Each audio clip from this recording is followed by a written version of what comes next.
150 ሺህ ብር በሁለት ሳምንት ውስጥ እንዴት እንደሰራው ሁሉንም ፕሮሰስ አሳያቸዋለሁ። የገባቸውን ትሬዶች እንዴት ፕሮሰስ እንደሚያደርጉልኝ፣ ምን ያክል ደቂቃ እንደሚፈጅበት ፕሮሰስ ለማድረግ፣ ፔይአውት እንዴት መቀበል እንደምንችል፣ ከፕሮፈርም ኢትዮጵያ ውስጥ ሆነን በሁለት ሳምንት ውስጥ 150 ሺህ ብር እንዴት መስራት እንደሚቻል፣ እኔ ያደረግኩትን ነገር እናንተ ማድረግ እንድትችሉ በዚህ ሁለት ሳምንት ውስጥ ያደረግኩትና 150 ሺህ ብር ያሰራኝ ሴታፕ ስትራቴጂን በትክክል አሳያቸዋለሁ። ዲቴል ሁሉንም ነገር እሱን እስከማሳያችሁ ድረስ በትክክል ተከታተሉኝ። 5-10 ደቂቃ ይቀረዋል ፔይአውት ሰዓቱ ለመድረስ። 5-10 ደቂቃ እንደጨረሰ እሱን እያንዳንዱ ፕሮሰስ ውስጥ ገብቼ ማሳያችሁ ይሆናል። ተከታተሉኝ። እሺ፣ እንደነገርኳችሁ 150 ሺህ ብር ዊዝድሮ ስናደርግ እያንዳንዱ ፕሮሰስ ላሳያችሁ። አካውንቴ ይሄ ነው። እዚህ አካውንት ውስጥ ሎጊን እናደርጋለን አይደለ? ሎጊን ካደረግን በኋላ አካውንቱን ላሳያችሁ። የ25,000 አካውንት ነው። አሁን ያለው ፕሮፊት $933 ነው። አካውንቱን የተቀበልኩት ጃንዋሪ 26 2026 ቀን ነው። ማለትም የዛሬ አንድ ወር ነው አካውንቱን የተቀበልኩት። ስለዚህ እስካሁን ድረስ ኪፕ ማድረግ ችለናል።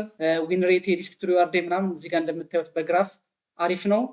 ከዛ ይሄን ግራፍ ላስረዳችሁ። መጀመሪያ አካውንቱ የተሰጠኝ ቀን አሪፍ ፕሮፊት ሰራውኝ። ከዛ ሁለተኛ ቀንም ፕሮፊት ሰራው። ከዛ ተመለሰ፣ እሱን ዊዝድሮ አደረግኩኝ። እዚህ ጋር እንደምታዩት መጀመሪያ $792 ፕሮፊት ላይ ነበረ። እንደምታዩት 25792 ይላል። ከዛ የተወሰነ ሉዝ አድርጌ $573 ነበር ዊዝድሮ ያደረግኩት። ከዛ እሱን ዊዝድሮ ሳደርግ ተመልሶ እንደገና ወደ ዜሮ መጣ ማለት ወደ 25,000 ተመለሰ አካውንቱ። 25,000 ላይ ከተመለሰ በኋላ ሁለተኛ ዙር ፔይአውት ከጠየቁኝ በኋላ እንደገና ትሬድ ሳደርግ የመጀመሪያው ትሬድ ላይ $685 ሰራውኝ። ከዛ እሱን ኪፕ አደረግኩት ለተወሰነ ጊዜ ጨመርኩበት። እዚጋ እንደምታዩት 781 ሆነ። ከዛ ሶስተኛ ቀንም ትሬድ አደረግኩኝ። ከዛ $933 ደረሰ ማለት ነው። በሶስት ቀን ነው ትሬድ ያደረግኩት። ሁለት ሳምንት ብንለውም ግን 3 ትሬዲንግ ቀኖች ብቻ ነው የነበሩኝ እዚህ አካውንት ላይ። አቨሬጅ ዊኔ እዚጋ እንደምታዩት $215 ነው። ዊን ሬቴ ለዚህ አካውንት $56 ነው። አቨሬጅ ሉዝ የማደርገው $61 ነው። እዚጋ ማስተዋል ያለባችሁ ነገር ሉዝ የማደርገውና ዊን የማደርገው ኦልሞስት ከ1 to 3 በላይ ነው። ኦልሞስት 1 to 4 አካባቢ ነው። እንደውም $61 ነው አቨሬጅ ሉዜ። አቨሬጅ ዊን የማደርገው ግን 215 ነው። ብሬክ ኢቭንም ምናምን ስለሚጨምር ነው። ፕሮፊት ፋክተሩ 4.47 ነው። በጣም ፒስ ነው። እሱም ማክሲመም ሉዝ እና ዴይሊ ሉዙ ገና ነው። በጣም ሩቅ ነው ያለሁት። ስለዚህ ከመጀመሪያ ጀምሮ ይህን አካውንት እንዴት ትሬድ እንዳደረግኩት አካውንቱ የተሰጠኝ ጊዜ ትሬድ አደረግኩኝ። የመጀመሪያ ትሬዴ $607 ፕሮፊት አገኘሁ። ሁለተኛ ቀንም 185። እነዚህን ካገኘሁ በኋላ ሐሙስ $161 ሉዝ አደረግኩኝ። ቅድም እንዳሳያችሁ ማለት ነው። 792 ከደረሰ በኋላ ይህንን ሉዝ አደረግኩኝ። ከዛ እነዚህ ብሬክ ኢቭን ቀኖች ነበሩ። ከዚህ በኋላ ፔይአውት መጠበቅ ጀመርኩኝ። ፔይአውት እዚህ ጋር እንዳያችሁት ፌብሩዋሪ 9 ፔይአውት አገኘሁኝ። ልክ ፌብሩዋሪ 9 ማለት ነው። ፔይአውት ያገኘሁበት ቀን ላይ ቀጣይ የዛንኑ ቀን ትሬድ አደረግኩኝ። $665 ሰራሁኝ የዛንኑ ቀን። ከዛ ቀጣይ ቀን $115። ከዛ በሳምንቱ ሰኞ ሉዝ ስለማላደርግ እንደገና አንድ ትሬድ ጨመርኩኝ። $151 ሰራሁኝ ማለት ነው። እዚህ ጋር በሳምንትም ይከፋፍለዋል። በሳምንት ያለውንም ማየት ትችላላችሁ። ከዚህ ማየት ያለብን ምንድነው፣ ይሄንን አካውንት አንድ ወር ይዤዋለሁ አይደለ? በአንድ ወር ውስጥ ትሬድ የገባሁት 8 ቀን ብቻ ነው። በዚህ አካውንት ፔይአውት እየሰራሁ ቁጭ አድርጋለሁ ምላችሁ ይህን ነው። የተወሰነ ትሬድ አድርጋለሁ፣ ፔይአውት ሴኪዩር አድርጌ ቁጭ አድርገዋለሁ። አጠቃላይ የገባሁት ትሬድ 16 ነው። 16 ማለት 8 ቀን ትሬድ ካደረግኩኝ በቀን 2 ትሬድ ማለት ነው። ሎት ሳይዝ የገባሁት 1.81 ነው። እሱም በጣም ትንሽ ነው።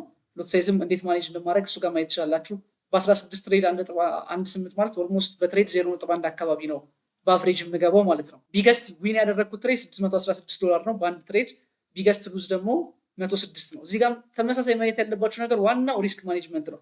ሪስክ ማኔጅመንቴ 106 እና 614 ማለት ኦልሞስት 1 to 6 ማለት ነው። ትልቁ ዊኔ ከትልቁ ሉዝ በ6 እጥፍ ይበልጣል። እንዴት ሪስኬን ማኔጅ እንደማደርግ እዚህ ጋር ማየት ትችላላችሁ። ይሄ ደግሞ የሴል እና የባይ ዊን ሬት ነው። ሾርት ሳደርግ ወይም ሴል በማደርግበት ጊዜ ዊን ሬቴ 50% ነው። ሎንግ በማደርግበት ጊዜ ደግሞ የተሻለ ነው፣ 58% ዊን ሬት አለው። ይሄ እዚህ ጋር እንደምታዩት ነው። እነዚህ ዳታዎቹ ናቸው። ምን ያክል ሰዓት ፈጀ ትሬዱ ምናምን አይነት ነገሮች ናቸው። ትሬድ የማደርገው እዚህ ጋር እንደምታዩት ጎልድ ብቻ ነው። ከጎልድ ውጭ ሌላ ኢንስትሩመንት የለም። ጎልድ ብቻ ነው ትሬድ የማደርገው። ስለዚህ የአካውንቱ ሂስትሪ ይህንን ይመስላል ማለት ነው። ሪስኬን ማኔጅ እንዴት እንደማደርግ አያቸው። አሁን እዚህ ጋር እንደምታዩት ከመቼ ጀምሮ ነው? ከፌብሩዋሪ 17 ጀምሮ ይህንን አካውንት አልነካሁትም። ኦልሞስት ወደ 10 ቀን አካባቢ ማለት ነው። 8-10 ቀን አካባቢ ይህን አካውንት ምንም ትሬድ አላደረግኩበትም። $933 ፕሮፊት ላይ ነው አካውንቱ። ስለዚህ እሱን ዊዝድሮ እናደርጋለን። ዊዝድሮ ለማድረግ ፈንዲንግ ፒፕስ ላይ ሪዋርድ ወደሚለው እንሄዳለን። ሪዋርድ የሚለው ውስጥ እንገባለን። ሪዋርድ ውስጥ ስትገቡ እነዚህ ከዚህ በፊት ፕሮሰስ የተደረጉልኝ ፔይአውቶች ናቸው። ስለዚህ አሁንም ሪኩዌስት እናደርጋለን። ሪኩዌስት ስናደርግ ለሪኩዌስት ኢሊጀብል የሆነውን አካውንት ያሳየናል። ለሪኩዌስት ኢሊጀብል የሆነ አካውንት ያለኝ ይሄ ብቻ ነው።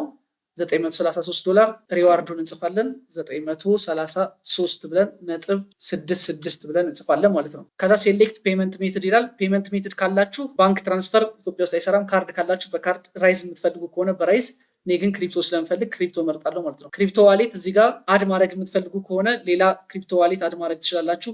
እኔ እዚህ ጋር ኦልሬዲ ክሪፕቶ ዋሌት ስላለኝ ይህንን ክሪፕቶ ዋሌት አድ አድርገዋለሁ ማለት ነው። እዛ ይሄ ምንም አያስፈልግም፣ እናጠፋዋለን። 0% እናደርገዋለን። ወደ ብሮከር አስገብተን ትሬድ ለማድረግ ነው። ይሄ ሌላ አዲስ የጀመሩት እንትን ነው። ባይ ኒው ቻሌንጅ ይላል። አዲስ ቻሌንጅ የሚገዛ ከሆነ 5% ይቀንሱልኛል። እሱንም አሁን አልፈልግም። ቫት ነምበር ይላል። እሱም አያስፈልግም አሁን።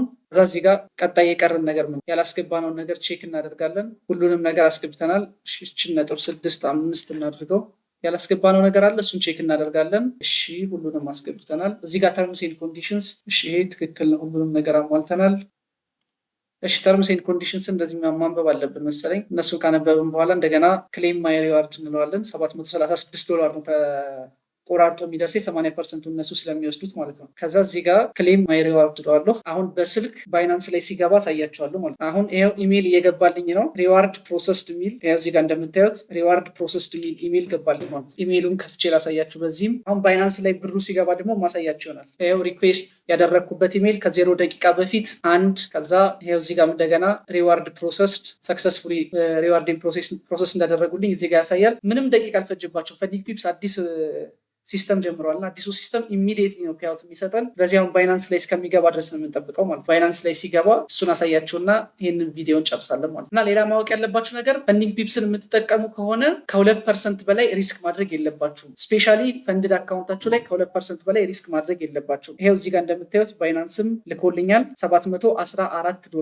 ልኮልኛል። ተመልሰን ፈንዲንግ ፒፕስ ዌብሳይት ውስጥ እንግባና ሰርተፍኬታችንን ላሳያችሁ። ይሄው ሰርተፍኬት የሚለው ውስጥ እንገባለን። ሎድ እስኪያደርግ ድረስ የጠበቅነው ነው። መልሰን ዌብሳይቱ ላይ ሪዋርዱን እንየው። እሺ ወደ ዌብሳይቱ ተመልሰን ስናይ ይሄው ዛሬ ፌብሩዋሪ 25 11 ሰዓት ከ21 ላይ በክሪፕቶ ዊዝድሮ እንዳደረጉልኝ $736 እዚህ ጋር ፕሮሰስድ ብሎ ያሳየናል። ሰርተፊኬት ጋር ገብተን ብናየው ኦኬ እዚህ ጋር እንደምታዩት ጀነሬቲንግ ሃይ ኳሊቲ ሰርተፊኬት እያለ ጀነሬት እያደረገ ስለሆነ ነው ኳሊቲ እንትኑን እስካሁን ድረስ የዘገየው።